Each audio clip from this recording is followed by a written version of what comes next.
Democrat politicians must truly hate our country. President Trump started a military campaign in Iran to prevent the world's preeminent state sponsor of terror from obtaining the means to hold the entire world hostage. And it seems to be going well, but not if you ask a Democrat. Their party, which includes the mainstream media, have provided a unified message of anti-American, pro-Iranian propaganda that I'm sure makes the gay Ayatollah proud. So I decided to put together a compilation of these traitors to illustrate the depth of their depravity and abject hatred of the country they've sworn to serve and defend. Or, in the case of the media, the country that secures their freedom of speech and all their other many freedoms. My guess is that we're going to see an end to the ceasefire here pretty soon, as I don't think there's anyone in Iranian leadership rational and trustworthy enough to make the kind of deal President Trump wants. But hopefully I'm wrong. Anyway, a special mention to Congressman Seth Moulton for making the compilation not once, not twice, but 3 times. Enjoy.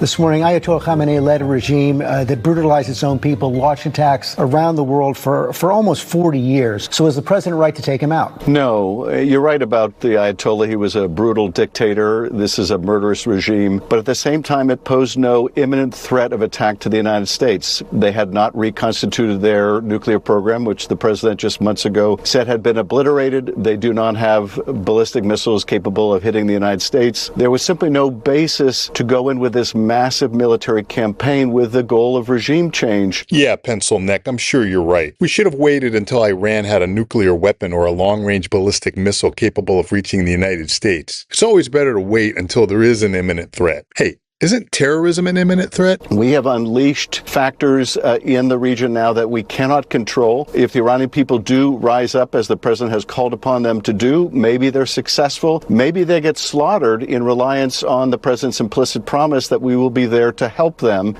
Maybe the regime just takes a new form, an equally depraved regime, and then what have we accomplished? Maybe our service members are killed, as the president pointed out that risk, and I hope and pray they remain safe, both those that are carrying out the mission and those that are in bases in the region. Yeah, lots of maybes there, Shiffhead. I'd like to add another one. Maybe blowing up the people who have made it clear they will stop at nothing to kill us before they can kill us. Maybe that'll save lives. The president has made no case to the American people. He sought no authorization from Congress, and we just can't predict the consequences of this action. One thing is certainly true, though. The president broke his promise to the American people of no more regime change wars, broke his promise to focus on bringing down the cost for American families. There's nothing in this action that's going to improve the lives of Americans. President Trump did make his case to the American people, actually. I guess Shifty Schiff doesn't have internet access. And he doesn't need authorization from Congress, numbnuts. But this guy just stands there and rambles his canned Democrat talking points. Trump isn't focused on lowering costs for Americans. Actually, he is. It's just that at the moment, he's busy eradicating our mortal enemies. And as long as we get in and out of Iran within a matter of weeks, like Trump is predicting, I wouldn't say we're in a regime change war either. So cool your jets on the broken promises mantra. Saving the lives of Americans is part of improving the lives of Americans. Killing our enemies does just that. So shut your pie hole. So what do you say to those Iranians celebrating in the streets today? I would not want to raise expectations among the Iranian people that if they rise up, that American troops will be there on the ground to support them. Now, maybe they have the wherewithal to topple this regime. I hope and pray that's the case. But maybe they don't. And if they don't and make that attempt and it ends in a bloody massacre, then the president will bear responsibility for that loss of life. Can't you just picture Schiff as a Tory during the American Revolution, loyal to a tyrannical king who doesn't do anything for you but still taxes you into poverty? Kind of ironic, actually, since Democrats have been crying no kings for the last year. Trump has already told the Iranians that it's up to them to take over their government, and the Iranians seem to be thrilled with that. But Adam doesn't think overthrowing a mass murdering government is worth fighting for. There is no imminent threat to the United States that would justify exposing U.S. troops to that kind of risk. This assessment from a guy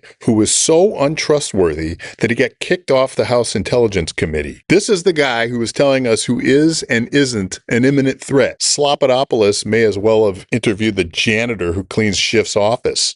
President Trump posted a video, and we're going to show it here, that he says is a bridge in Iran tumbling down. And then he said much more to follow. You're a Marine Corps veteran. What do these messages from the president signal to U.S. troops? Well, first of all, I know active duty Marines who now refer to Pete Hegseth's department is the Department of War Crimes. That's because under Pete Hegseth's leadership, they do things like this. Destroy civilian infrastructure, which, just to be clear, is a war crime. Yeah, except it isn't. As usual, Seth Moulton is lying for the tiny audience of clapping seals that constitutes BS Now's emotionally fragile audience. President Trump actually explained that the bridge was destroyed because it was an important conduit for Iran's military. It's not like our military is just blowing up civilian infrastructure as part of an attack on the Iranian population. And of course, you can bet Moulton knows this, which is why I say he's lying. He's not misinformed, he's just lying. Just how does BS Now's single-digit audience of petulant imbeciles think Iran's military moves weapons from place to place within its own borders? They have to use the roads or rail. All of their ships are at the bottom of the ocean, we're told, and their air force has been reduced to scrap metal. So that means weapons and troops will need to use the same ground transportation infrastructure used by the public. But Moulton wants us to believe that our military is behaving like the door gunner in Full Metal Jacket, just randomly killing civilians for sport. Get some, baby! Then again, what can we expect from a Massachusetts politician? Just look at how blue the Commonwealth is. Blue meaning corrupt. I mean, are we to believe that there are no conservatives at all anywhere in the state? And sadly, I don't doubt that Moulton is still in contact with active Marine Corps troops who call the Department of War the Department of War Crimes. It seems a whole lot of anti-Trump, anti-American sentiment exists within our military. Just think of all the America-hating Democrat politicians who, like Moulton, are veterans. I love our military and our veterans, which is why I get pissed whenever I see veterans speaking out against our president and, by extension, our troops. They're siding with America's enemies.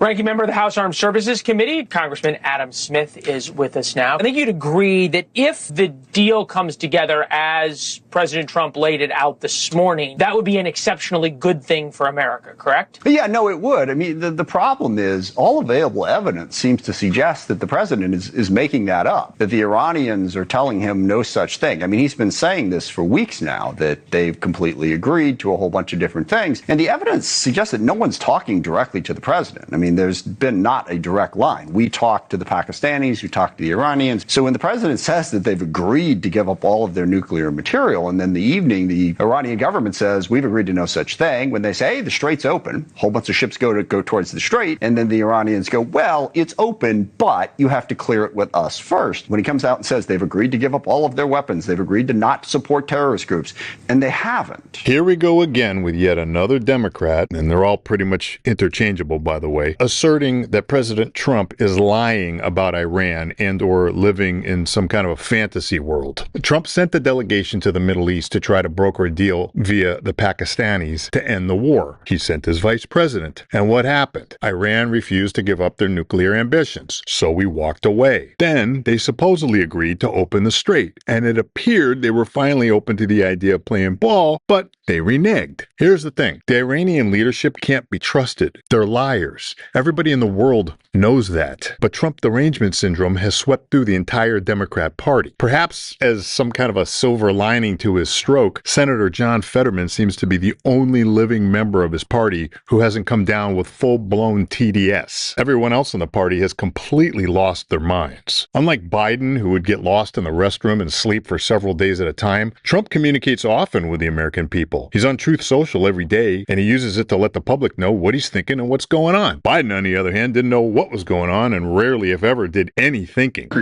Yeah. Bottom line, it's hard to negotiate with liars and fanatics and or with a country with no real leadership. I'm pretty sure Trump understands that, and that his attempts to negotiate against all odds of success will put America in a better light when our military finishes what they started. In the meantime, maybe the Democrats, instead of criticizing Trump's every move, should explain to the American people why everything they touch turns to shit and why so many of their comrades are mired in scandal. I'll be right here holding my breath waiting for that to happen.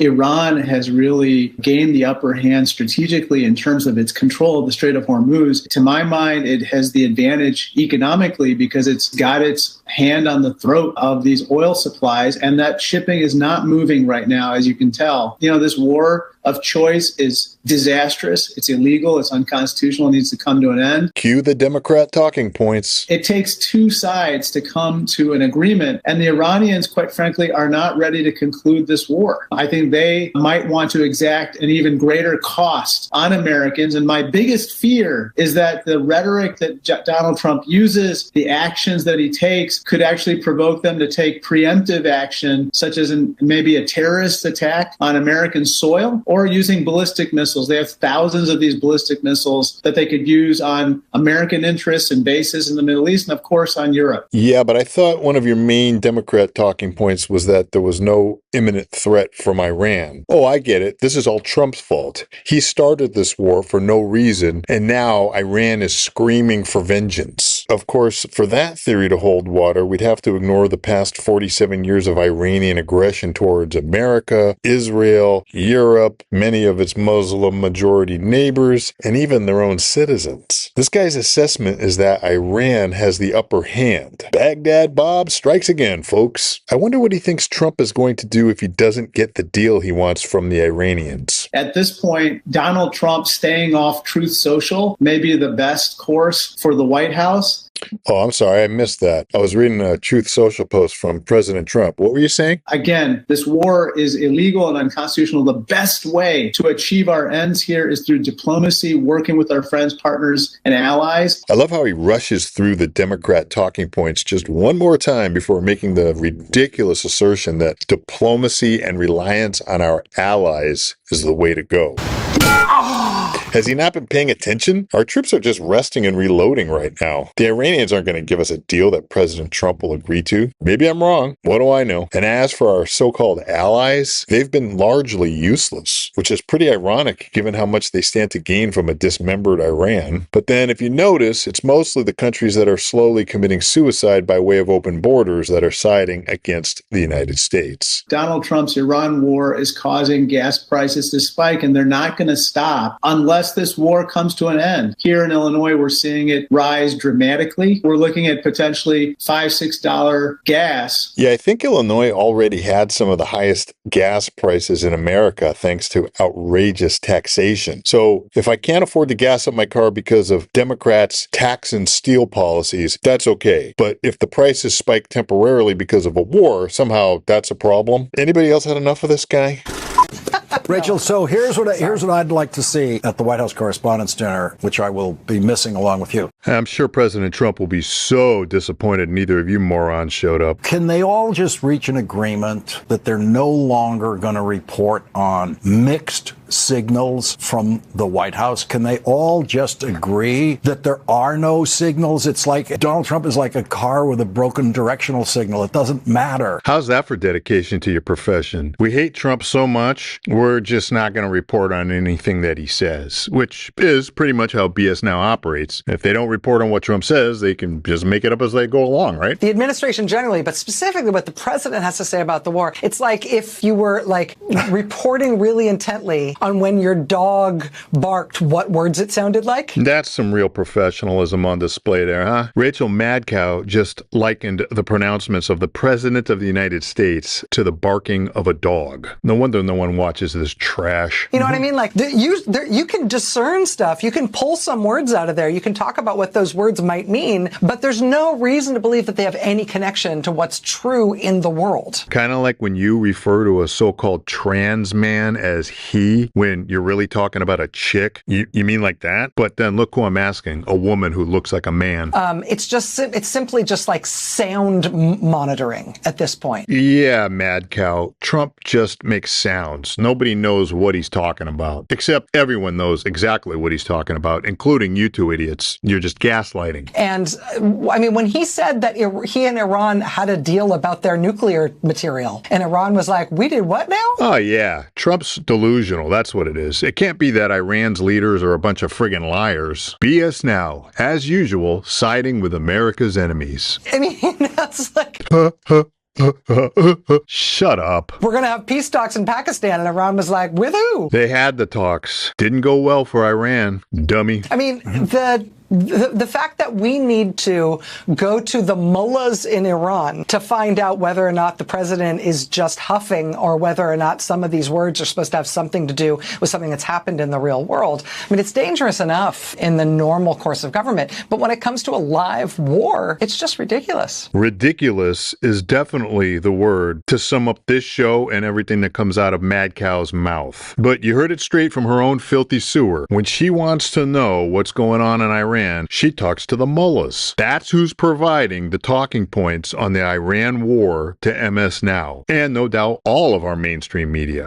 With regard to the war in Iran, the Pentagon is talking about asking the White House to approve a request to ask Congress for over $200 billion to fund the Iran war. Now, this is two sources familiar with the matter that tell CNN this. Is there any world in which you would support any more money for the Pentagon for this war? Interesting phrasing of the question. Is there any world in which you would support funding this war? I say that because Democrats live in an imaginary world. But of course, if Jeffries thought it would benefit him and or his party politically, he'd support this war in a heartbeat. Consequences be damned. The Department of Defense, Donald Trump, and Republicans haven't even made the case for why we are in this reckless war of choice right now to the American people. Destroy the Iranian regime before they destroy us and our allies? They've got no vision, no plan, no exit strategy. They clearly didn't anticipate some of the things that have happened, including the closure of the Strait of Hormuz. What you're seeing right now are gas prices are through the roof, and that's adding to an environment in America right now where life has already become too expensive for the American people because of failed policies by Donald Trump, including but not limited to the Trump tariffs, which have increased costs on everyday Americans by thousands of dollars per year. Wow, he didn't even take a breath. You can tell he's been practicing these lines a lot recently. So if I'm reading him right, he's opposed to the war because Trump has made the cost of living too high for the American people. That doesn't make sense. Don't you just love how the Democrats tax their constituents into poverty and then accuse Republicans of being the reason why things cost too much? Yeah, I don't love it either. We should not be spending billions of dollars per day at this point in time to drop bombs in the Middle East when Republicans are unwilling to spend a dime to actually extend the Affordable Care Act tax credits and make sure that Americans can go see a doctor when they need one. Even illegal aliens can see a doctor in this country when they need one. Anyway, it sounds like old Hakeem would be okay with this war if President Trump would greenlight the unlimited government largesse that serves as a bug light for Democrat voters. I don't see that happening, though. Is this something that it's a priority if it comes up before the House, you will whip, meaning will you urge your fellow Democrats to vote no on any funding, or will you allow them to vote their conscience? Well, we'll have that leadership conversation when we actually have a piece of legislation that is in front of us. But I can tell you there is strong opposition right now to the notion that this war of choice that is reckless, that's costing the American people now more than $30 billion, should continue. We need to move, which we plan on doing in short order, a war powers resolution so we can bring this situation to a close. Yeah, Trump doesn't need, want, or expect any help from your party, Hakeem. Anyway, you know this asshole would be on this same show excoriating President Trump had Iran obtained a nuke under his watch. As always, if Trump did it, it's bad. If Trump failed to do it, it's also bad. I've had enough of this guy. What is the justification for this war? Well, I think you got it right. I mean, it's a shifting explanation. I also heard yesterday about the imminent threat, but it was sometime in the future that the imminent threat would exist because of their ballistic missile capability. Okay, first of all, having multiple reasons for wanting to take out the Iranian regime doesn't automatically amount to shifting explanations, as Kelly puts it. It would be kind of like if you had asked me why I have such great disdain for Democrat politicians. There are so many reasons, I can't even keep track of them all. I mean, if you asked me today, I'd give you a very lengthy list, and then tomorrow, if you ask me again, I'd probably remember some more reasons to never vote blue. And I guess Mr. Kelly doesn't know what the word imminent means. In case you're listening, Senator, it means in the future. The very near future, yes, but in the future, nonetheless. If I read him and his comrades right, it would seem he would prefer to wait until Iran has a nuke and is about to use it offensively before taking any action. Great plan. Let's all thank God he isn't in charge. Hey, they don't seem to know what they're doing or why they did this. I think this is a perfect example of what happens when you have a leader leader of a country who doesn't take input, doesn't take advice, puts a lot of yes people around him, and makes these, decisions without the right input and without the right data. No, I'd say Trump knows exactly what he's doing. You just don't like it, Mark. That's because you're a seditious son of a bitch who sides with our enemies. And as for Trump surrounding himself with yes people, as you put it, he tried being more inclusive in his first term. And how'd that work out? Not good. He's understandably a bit more concerned these days about being burned by deep state subversives like yourself. I think this is not going well for them. And what that means is it's not going well for our country, and it's not going to go well for service members. Great analysis, Benedict Arnold. Sorry, please continue with your doom and gloom root against America rant. Yeah, they don't have a plan. I don't think there was a strategic goal here. They don't have a plan, or you don't think they have one? Which is it? They're flailing around. So no goal, no timeline. What that leads to is just more U.S. service members in a really, really challenging spot. Translation: Kelly, who serves on the Armed Services Committee, is butthurt because he was left out of the loop because he can't be trusted. Not that it would have mattered. He'd still be here bad-mouthing Trump either way. I think one thing that I don't think has been really mentioned here is how this president considers and his regard for U.S. service members. I mean, over the last 10 years, he's said a lot of things that makes me believe that he doesn't have the kind of respect that typical presidents have of members of the military and the challenges that they face. Let's ask the family members of the American service members who were killed and maimed during Biden's disastrous Afghanistan withdrawal what they think about that. Or maybe you have a picture of President Trump looking at his watch during a dignified transfer ceremony. No? Yeah, I didn't think so. If you were cool with all that just because Joe Biden did it, don't talk to us now about President Trump. How does this help Americans afford their health care, which, by the way, this president put a big dent in, right? Really cut if you were somebody on Medicaid or getting your health care from the Affordable Care Act exchange. He wanted to give a big tax cut to billionaires. Okay, I can't take any more of this shit. Depriving illegal aliens of free health care is America first, but you clearly don't identify with that. And what the hell that has to do with Iran escapes me. Frankly, this guy may be my least favorite member of the Democrat Party right now, and that's saying a lot.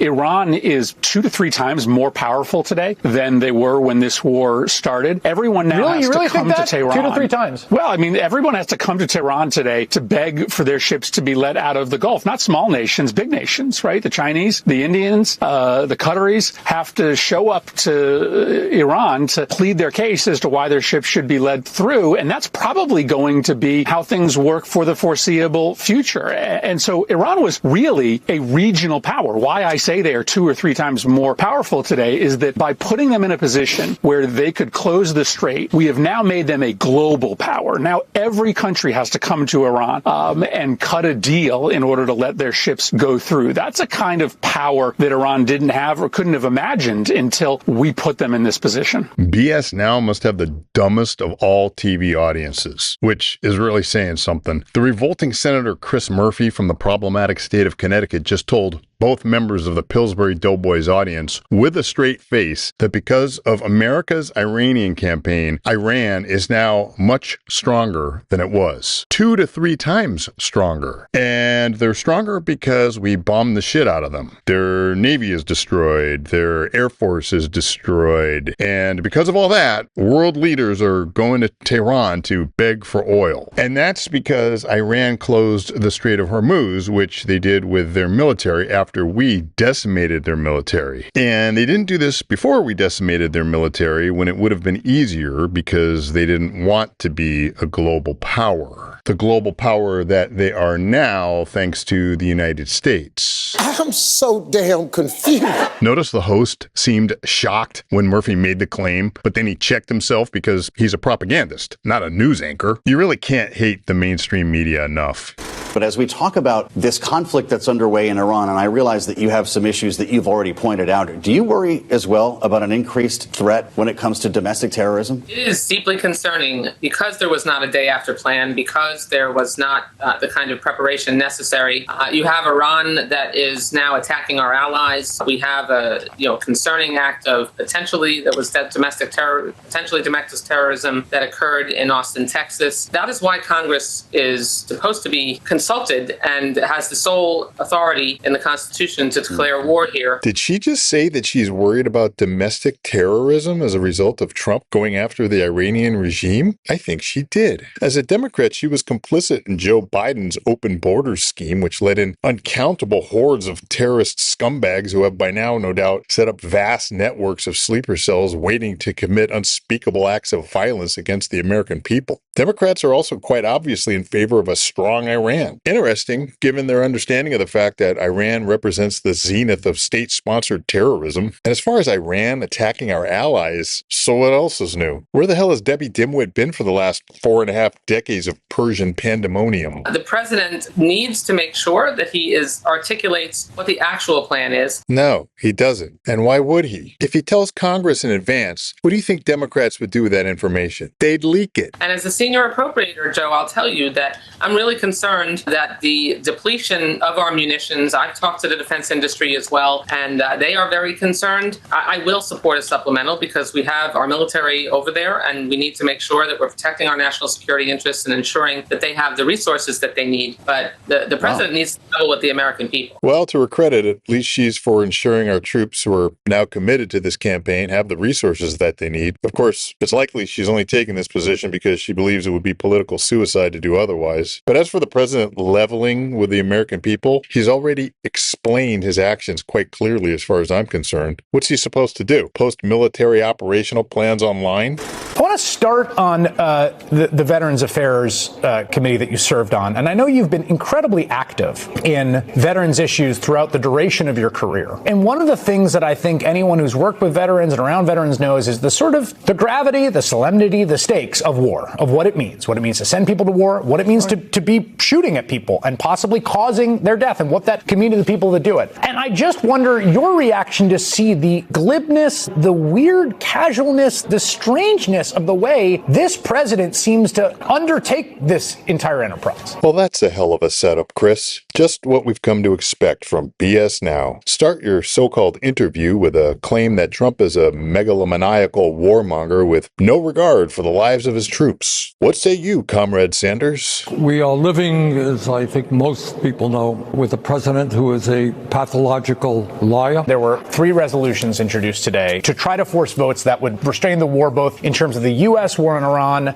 arms sales to Israel as well. What are those resolutions, and is there any hope of success as were the war to drag on? Is there hope of success? I would like to think so. I wouldn't bet the farm on it. The bottom line is that to give another 20,000 bombs to a country which committed genocide in Gaza happens to be, among many other things, forget the moral issue, happens to be in violation of American law. You don't sell arms, according to American law, to countries that violate international law and human rights. Clearly, Israel has done that. Bernie really is a piece of human waste, and so is Chris Hayes for not challenging him on this obvious lie. But then the whole point of his show is to advance leftist propaganda. Israel got attacked and had to go to war. Iran and its proxies are, by their own boasting, genocidal towards Jews. But Bernie just claimed that Israel is the one committing genocide. Evidence, please. All I can say is those who side with evil are evil. Israel talked Netanyahu, who for 40 years has wanted a war with Iran, finally got a president to go along with him, started this war. And it's not only the horror that's taking place in Iran right now, something like 15%, a million people in Lebanon have been displaced. Israel is moving aggressively in the West Bank, killing people, displacing people, making the idea of a two-state solution virtually impossible. Yeah, Bernie, it's Israel that's making the idea of a two-state solution impossible. Muslims are allowed citizenship in Israel, but a Jew who wanders into Gaza, for example, is subject to being killed on sight. But it's Israel's fault. It's always Israel's fault. And I wonder why Netanyahu would want a war with Iran, as you put it. Could it be that he'd rather get rid of them before Iran becomes capable of eliminating Israel? Ask yourself what would happen if Iran laid down their arms, but Israel did not. And then ask yourself what would result if the reverse were to happen. Why anybody in their right minds would want to continue funding Israel is beyond me. Either that is a lie, or you, Bernie, are not in your right mind. I watch Bernie Sanders. He's a nut job. The reasons to continue funding Israel are rather the more obvious, I would argue, than continuing to fund your comrades in Ukraine. Remember them? It's not just, of course, funding Israel, which is a partner in this war. And I should note the International Court of Justice has allowed for that international law case of accusing them of genocide to go forward, though there has not been a determination on that. And even if there were a determination, it would amount to nothing. But there's also, of course, the U.S. spending. The word today that it's going to be a $200 billion war supplemental request coming from the White House to the Senate. I got to say, and maybe I'm a cockeyed optimist, I think that's going to be a tough vote for them to win, but maybe I'm crazy. Oh, all of a sudden the left is worried about spending. If that $200 billion was meant for providing sex change operations and 5-star hotel rooms to illegal aliens here to plunder our economy and lay waste to our society, you wouldn't bat an eye.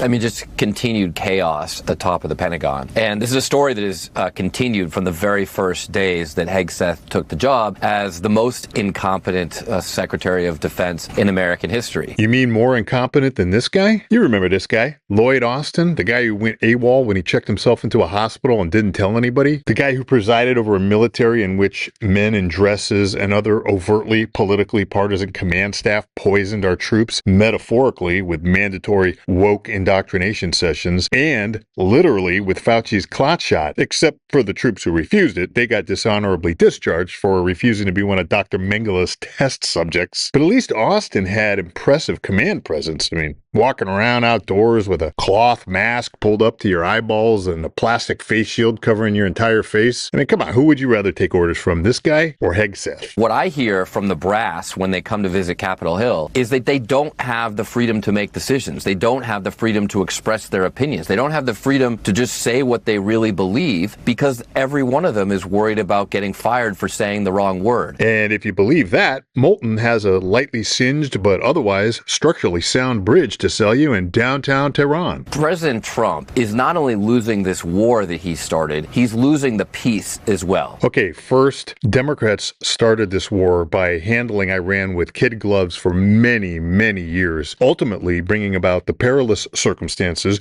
justifying the initiation of military action by President Trump. Second, losing the peace is a nonsensical phrase. It's like saying when you get wet, you're losing your dryness. And third, shut the hell up. I mean, it was just weeks ago that he demanded unconditional surrender from the Iranians. And now he's begging them to come back to the negotiating table so that he can work out some sort of deal to reopen the strait, a strait that was open before he started this war.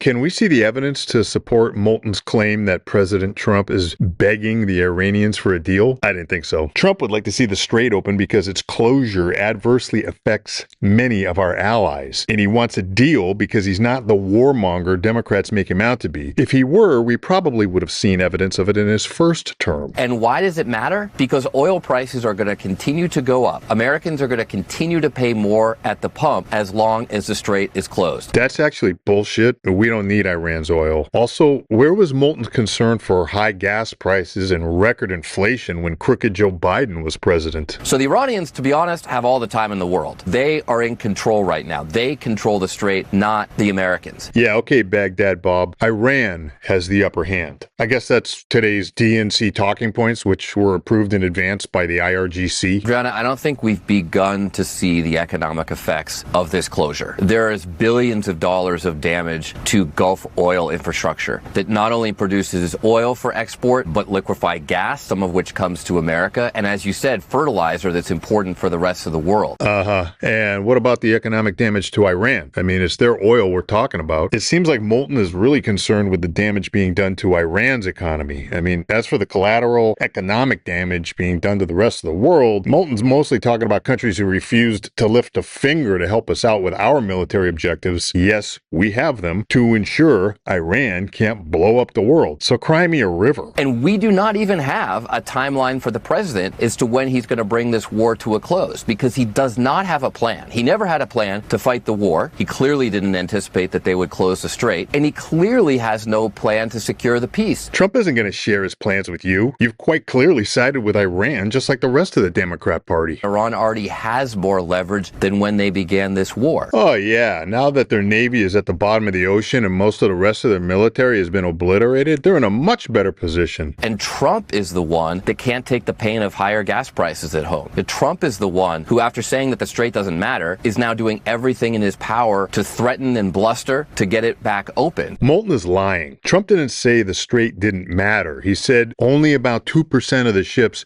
going through the strait were bound for America. So it doesn't matter to us, or not very much anyway. But that doesn't mean it's not worth the effort to keep it open for our allies. So it just seems like the tables have turned and they're in Iran's favor right now. Iran's leaders are dead, their military has been decimated, and they can't sell their oil. That's Moulton's idea of Iran turning the tables on America. If this isn't naked Iranian propaganda, what is? When Obama negotiated the 2015 nuclear deal, it took 20 months. 20 months to get to a deal that said that Iran would never produce a nuclear weapon. And what were they doing right before President Trump started bombing them? Producing a nuclear weapon. Maybe it wasn't the perfect deal. There are critics of that deal. It wasn't a deal. A deal with lying fanatics who want you dead isn't a deal. But let's be clear. It had intrusive inspections to prevent Iran from ever producing a nuclear bomb. Well, Trump tore that up. Yeah. Because unlike you, he doesn't want Iran to have a nuke. And he knew Iran wasn't living up to their end of the bargain. Okay, let's move on.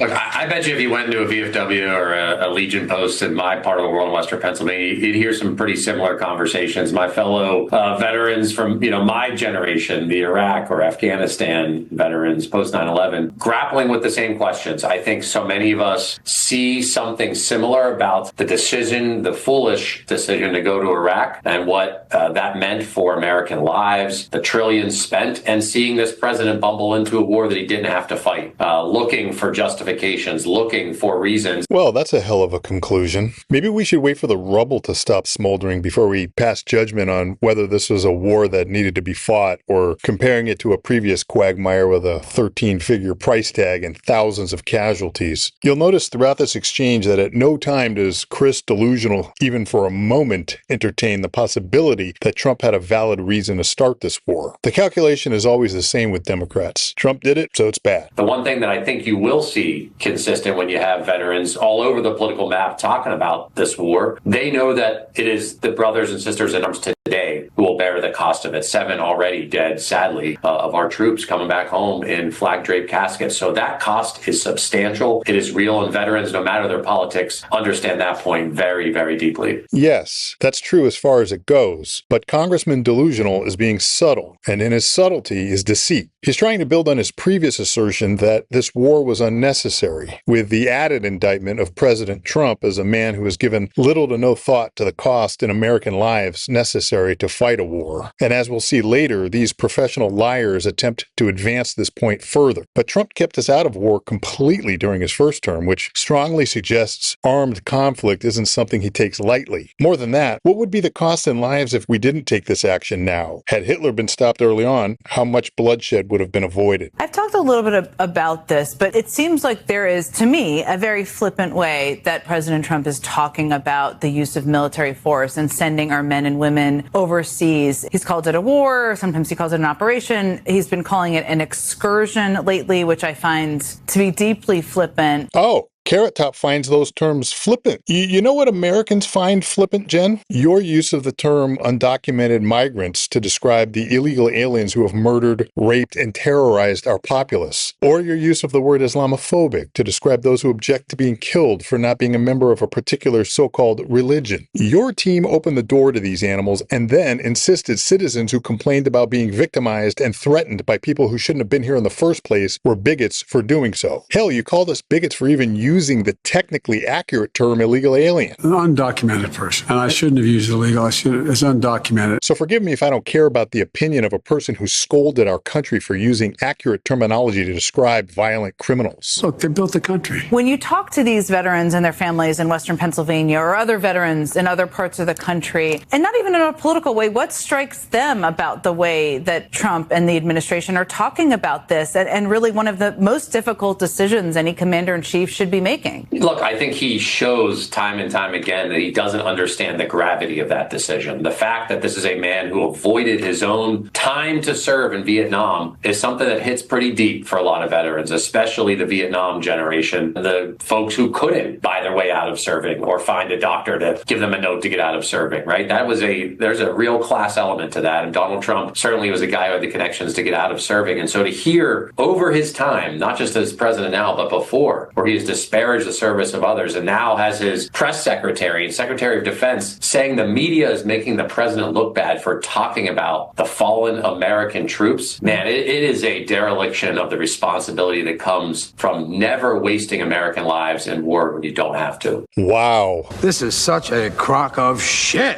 Circleback Psaki asked the seditious congressman here about what veterans in his district are telling him about their views of this war. Notice he didn't answer the question and there was no follow-up. I'm guessing that's because he hasn't talked to a single veteran outside of his group of Democrat colleagues who actually said they were opposed to this war. But Mr. Delusional insists that Trump has somehow proven he doesn't understand the gravity of what he's doing because he didn't serve in the military. Well, I've never jumped off the top of the Empire State Building, but I understand the gravity of such an action, so I'd say that argument is pretty weak. And notice how this guy slips in the oft-repeated lie that Trump disparaged service members. That was a favorite of Joe Biden, the suckers and losers lie. And as for the media discussing the fallen American troops, what he's talking about here is the disgust all decent people have for a news media that uses the deaths of brave American patriots to score political points against our president, and by extension against our country, which is exactly what these two are doing here. Ask yourself this: how would America-hating Iranians view what Mr. Delusional is saying? Positively or negatively? That makes it pretty clear whose side he's on, and it ain't ours. Before we attacked the United States, the president attacked Iran. He took part in a video message to members of the military. You and I have talked about this before. I've talked to a number of your colleagues about it before, kind of reminding them that they can refuse to obey illegal orders. As you're watching what is happening now, how does that message apply to what you think the men and women who are being asked to serve for a war this administration really hasn't explained? How does it apply to Iran? Yeah. So, as everyone knows, you're one of the seditious six. Would you like to engage in some more sedition for our TV audience? We sure hope so. I mean,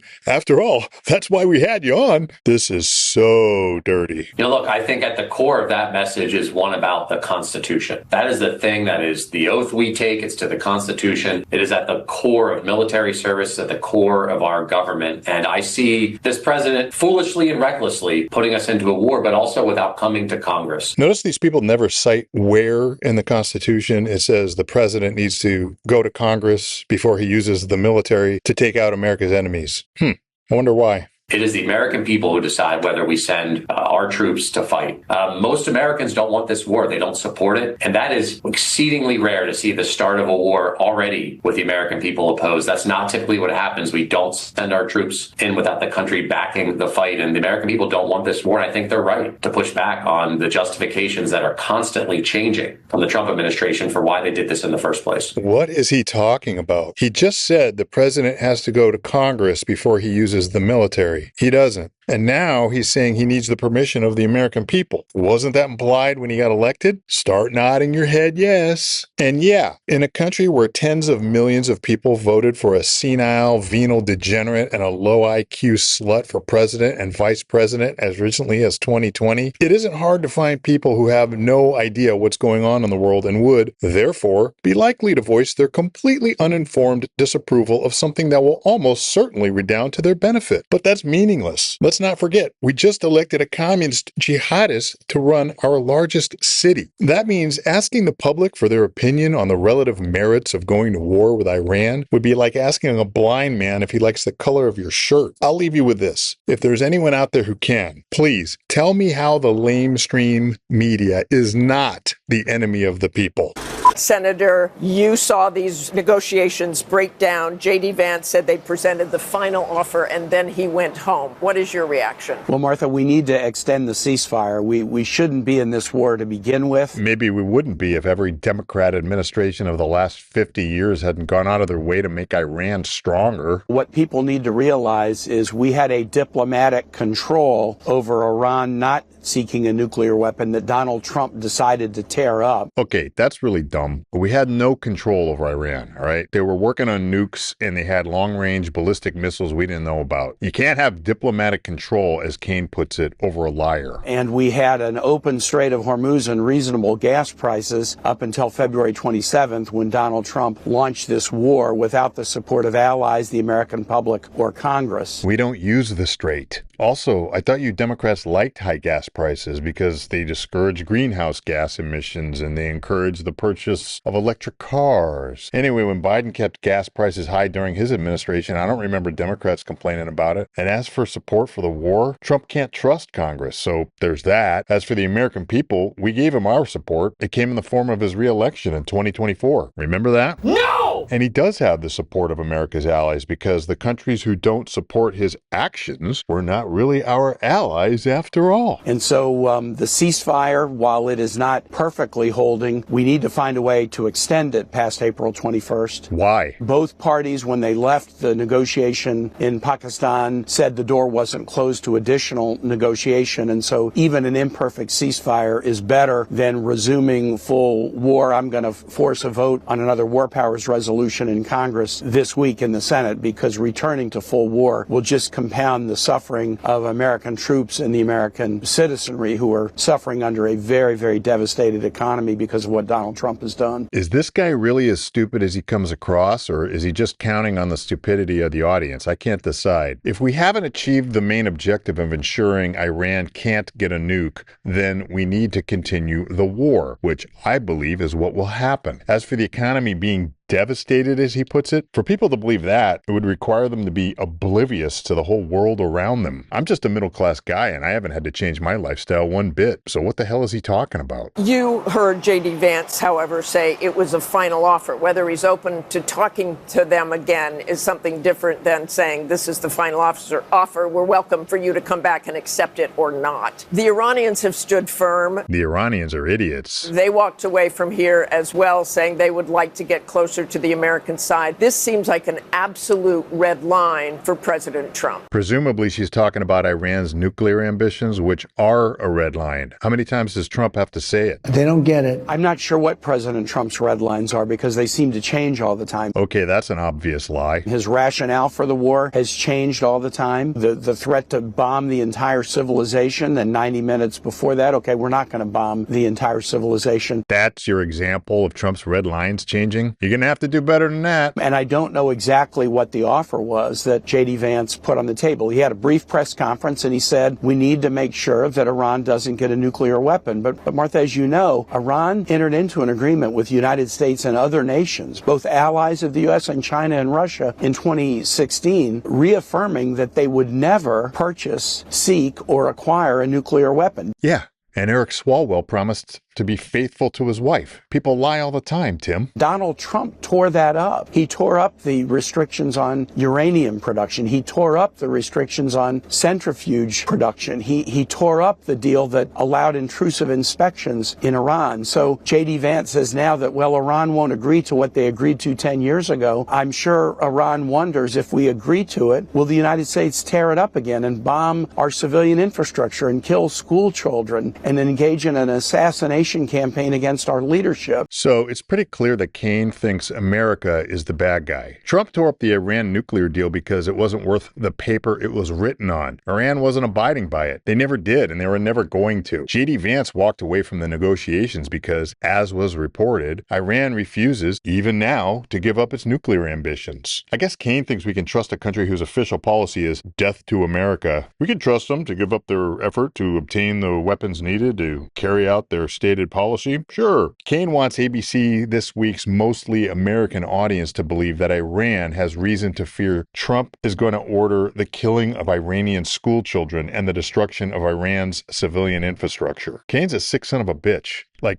really sick. And what a shocker that he was Hillary's running mate. The only thing Iranians should fear that this guy mentioned is that Trump will kill their leaders, but he'll only kill the ones who would kill us. And that's what we pay him for. Or at least we would pay him if he didn't refuse his salary. Anyway, it's quite clear where Tim Kaine's sympathies lie, and it ain't with us. This is not going to be an easy negotiation because the last negotiation that led to a control of Iran's nuclear program, the U.S. made the decision to tear it up and walk away from the deal. Yeah, because it wasn't being honored, you dunce. I think that decision by President Trump to tear up a diplomatic deal will go down in history as one of the worst decisions in the foreign policy space ever made by an American president. If you make diplomacy impossible, you tend to make war inevitable. Yeah, maybe you're right, Tim. Trump should have just sent Iran some more pallets of cash like your lover, Barack Hussein Obama. There was no imminent threat. They are a regional threat. The regime is bad actors. The tragedy is the U.S. and Iran were friends in World War II. We were allies until the U.S. toppled the Iranian government in 1953. And since then, it's been back and forth between the U.S. and Iran for not 47 years, but for 80 years. And if war was the answer, we would have found it before now. Okay, first of all, the coup he's talking about wasn't done unilaterally by the United States, so he's lying again. But notice what he's doing here. He wants to rewrite history and in doing so make America the bad guy. He wants you to believe that Iran is only our enemy because of something we did to them for no reason way back in 1953. Of course, if that were true, why are we allies with Japan?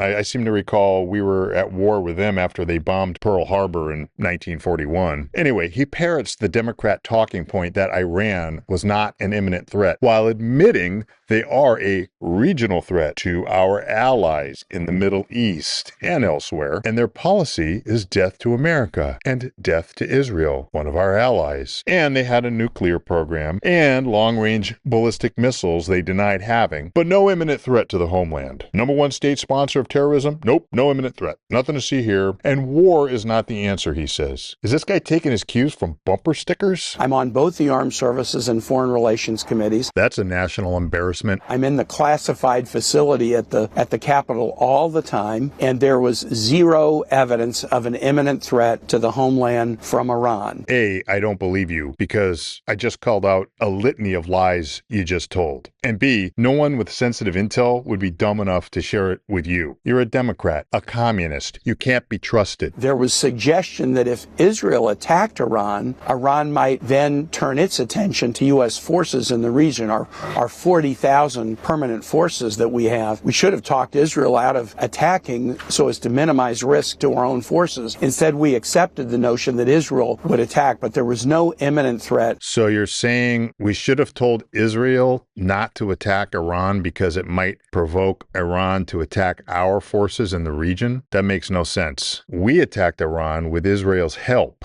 If Kane had a time machine and he went to 1933 Germany, he'd be against killing Hitler. What a dumbass. Senator, if we could just close on this, Trump has continued to blast NATO allies who are not supporting opening up the Strait of Hormuz. A president can't pull out of NATO, of course, but he could pull troops out. Are you concerned about that? Yes. I mean, the president has been trashing NATO for years, long before he was president. With good reason. And in this term, the tariffs that he has imposed on our allies, the language that he uses calling Canada, a NATO ally, a 51st state, threatening the attack of Greenland, a part of Denmark, another NATO ally. The Canada thing was quite obviously a joke, and he never threatened to attack Greenland. He's really hurt NATO, and then he starts a war without consulting with them. Why would he consult with them? They hate us. That has a huge effect on NATO allies' economy, and then gets mad that they won't join in. I mean, it's like you don't sucker punch somebody in a bar and then blame your buddies when they don't join the fight with you. So Trump sucker punched Iran? Iran was just minding its own business. Never so much as gave us a dirty look, huh?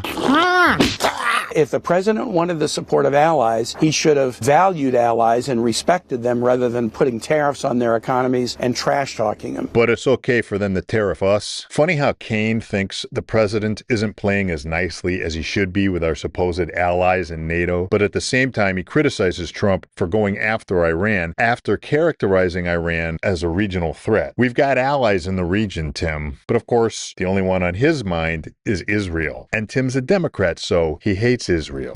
I mean, this is illegal, it's unauthorized, it's unconstitutional, and we don't know what the plan is. So the president is putting thousands of American lives at risk for results that we can't even understand. Illegal, unauthorized, and unconstitutional. Wow. And Congress doesn't know what the plan is, huh? Gee, I wonder why. I'm sure it has nothing to do with the fact that Congress is full of America-hating scumbags who leak to the media and their foreign adversaries every chance they get. You know, people who call our president a dictator but then side with actual foreign dictators. We call these people Democrats. And if you can't understand why President Trump is putting American lives at risk, then you're not very smart. Iran's leaders want to kill us. I guess Congressman Moulton didn't get the memo. They can't be trusted. They won't negotiate or compromise. They spend their resources sponsoring terrorism against the West. And also, they make weapons that ultimately could strike our allies in Europe or us here in mainland America. Not attacking Iran, therefore, puts Americans at greater risk than attacking them does. Also, they want to destroy Israel, which is why Democrats love Iran. I hope that clears it up, Seth. I'll tell you, as someone who was on the ground in Iraq and felt like I was repeatedly lied to by the Bush administration about what we were doing there, why we were going to war, I have to imagine that there are a lot of troops in the Middle East asking those same questions today. What are we being told the truth about? And is this just another bunch of lies? Notice that he didn't say he was lied to by the Bush administration, just that he felt like he was being lied to. When you're not at or near the top of the food chain, you're usually provided information on a need-to-know basis. Being that he was a Marine Corps officer, Moulton knows that, but he's choosing to leave out that important point. So then, who's actually lying here? Bruh. There is a fear that sometimes this administration sees wars as sort of remote control video game wars. Iran is not Iraq plus Afghanistan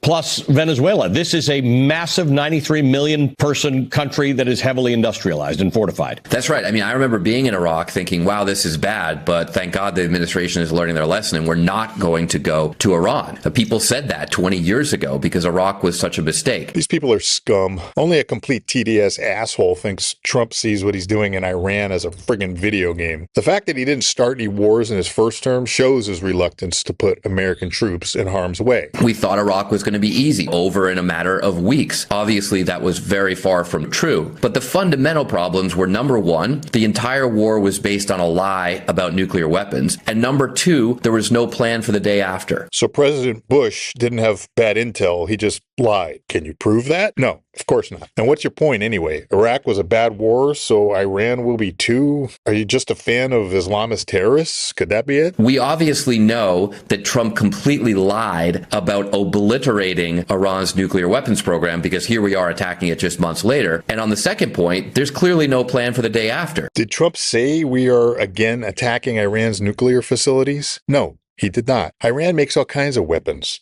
and they use those weapons as primary aggressors all the time. Anyway, you just said that you don't know what Trump's plan is. So how would you know the significance of the targets being selected now? And how would you know what the plan is for the day after?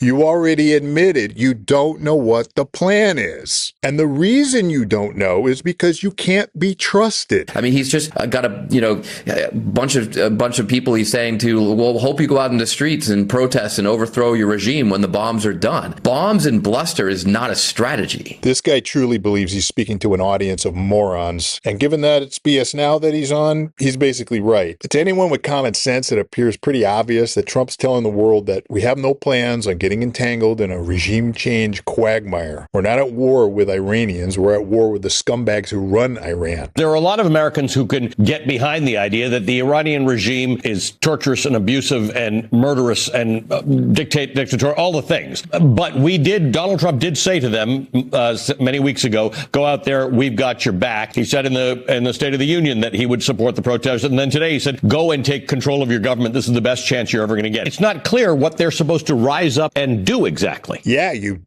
dummy. An America First agenda means you kill America's enemies, but it also means you don't then commit vast resources to regime change. Iran belongs to the Iranian people. They'll have to figure it out for themselves. No, that's exactly right. And let's be clear about just, again, how we got here. Trump said that he would stop the Iranian regime from killing its own people. I mean, as a side note, he didn't seem to care about his own administration killing our own people in Minneapolis. Man, does this guy have contempt for the American people. The Americans who were shot by ICE killed themselves, as far as I'm concerned. It's called suicide by cop. Iran's government has actually been doing what this guy and his cronies mendaciously claim Trump is doing, killing their own people for dissent. I can't understand how a guy like Moulton, who served our country as a Marine, can come to hate his country and our allies. He's actually siding with the Iranian mullahs. But nonetheless, he said, okay, we're not going to let the Iranian regime kill its own people. We're going to send an armada there. But the reason that the armada was not there to actually stop the killings when they happened a few weeks ago was because it was in Venezuela, which is not in our national security interest. Who the hell is this guy to tell the president or the American people what is or isn't in our national security interest? Democrats constantly take sides against America and their own president. And now he says, well, we need to conduct these strikes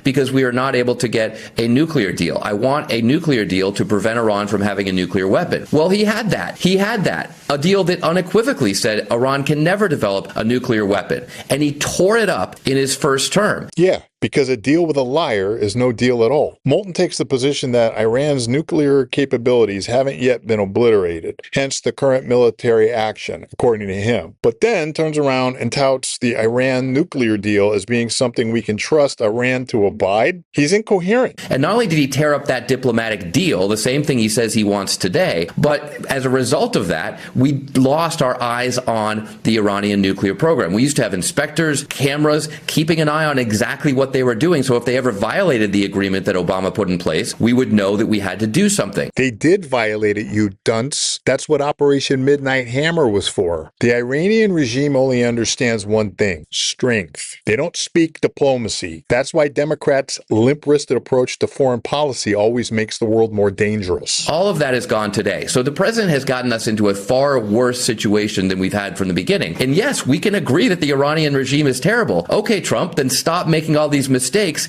that empower the regime, allowing them to kill their own people and give them free rein to do whatever they want with their nuclear program, because we don't even have eyes on to understand what's going on. This has to be the most incoherent argument I've ever heard. And the host just sits there in agreement, never challenging a word Moulton says. Trump's killing of the regime leaders empowers the regime and allows them to kill their own people? That doesn't make sense. And once you blow up their nuclear program, I'm pretty sure you don't need to have eyes on their nuclear program. Eyes on what? The rubble? There's an authorization of the use of military force that was authorized in 2001 in response to 9/11. And it's sort of been open-ended because it's been expanded to go after terrorists who target the United States. So Ro Khanna and Thomas Massie were trying to bring a resolution to say, if you want to go to war with Iran, you've actually got to get explicit congressional approval. Technically, constitutionally, they shouldn't have to do that. Where does that process stand? We're told that we're going to get a vote on this resolution sometime next week. But obviously, that's a week too late. And you have to wonder whether Trump chose today as a day to start his attack because he knew that we might actually vote in Congress to decide whether we go to war next week. So he wanted to get things started before Congress actually weighed in. Yeah, duh. He doesn't trust you. He knows he can't. Democrats are at or near the top of the list of America's enemies. And the only reason you're complaining about being left out of the loop is because Trump is a Republican. Let's face it. Because at the end of the day, it seems that Trump did not care to get the permission of the American people, get the permission of Congress. The only person he seemed to care about was Netanyahu. The permission of the American people? I gave him my permission when I voted for him. What's he supposed to do? Call me and see if I'm okay with bombing Iran? And he should care about coordinating with Netanyahu, seeing as how Israel is our most valuable ally in that region and is forever the target of Iranian aggression. And Netanyahu supports these attacks, and he obviously went to Netanyahu, even though he hadn't gone to Congress or the American people. That should tell you something. He trusts Netanyahu more than he trusts the traitors within our own government. Let that sink in. And you know what? Many of us feel the same way. When Democrats repeatedly go on TV and accuse the Trump administration of war crimes for finally going after the America-hating Iranian regime, they're siding with Iran. All we hear from Democrats is that Iran wasn't an imminent threat, that the war is illegal, the war is reckless, the war was unnecessary. And of course, the mainstream media is the Democrat Party, so they're parroting the exact same message. I can't help but ask myself how this kind of rhetoric differs from what the Iranian regime itself is disseminating. Perhaps the fact that Democrats deliver the message in English is the only difference between what we hear in America and what the Iranian propaganda machine puts out within its own borders. As an aside, American men between 18 and 26 are now going to be automatically enrolled in selective service, that is, registered for the draft. But like the meme says, don't worry, libs, most of you soy boys won't qualify. Hey, maybe your transgender sister can take your place on the front lines if it ever comes to that. Anyway, like I've said before, the Democrat Party exists to erode the fabric of our society. They are the enemies of Western civilization. Why else would they burn American cities over the self-inflicted death of career criminal and dope fiend George Floyd while remaining silent on the human rights abuses in Iran and the Iranian regime's obvious ambitions of literally destroying Western civilization?